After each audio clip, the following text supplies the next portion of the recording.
જળ સંપત્તિ મંત્રી કુંવરજી બાવળિયાએ સંત સરોવર બેરેજની મુલાકાત લીધી હતી।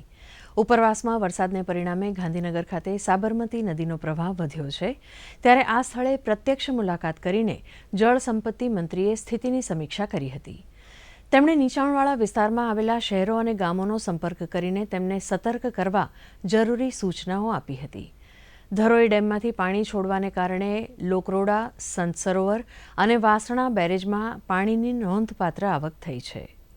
છેલ્લા 4-5 દિવસથી ધરોઈ ડેમની ઉપરવાસના વિસ્તારમાં ખાસ કરીને વિજયનગર, પોશીના, ખેડબ્રહ્મા અને વડાલી આ તાલુકામાં વધારે વરસાદ થવાને કારણે ધરોઈ ડેમમાં લગભગ 82% જેટલું પાણી ભરાઈ જવાને કારણે એટલે લગભગ 51,000 ક્યુસેક જેટલું પાણી આવતા એની સામે અમે લગભગ જે થોડું પાણી છોડવાનું થયું છે 42,000 ક્યુસેક જેટલું પાણી ધીમે ધીમે છોડવાનું થયું છે, જે છેલ્લા 4 દિવસના વધારે વરસાદને કારણે ડેમની સલામતી વગેરેને ધ્યાનમાં રાખીને પાણી છોડવામાં આવ્યું છે।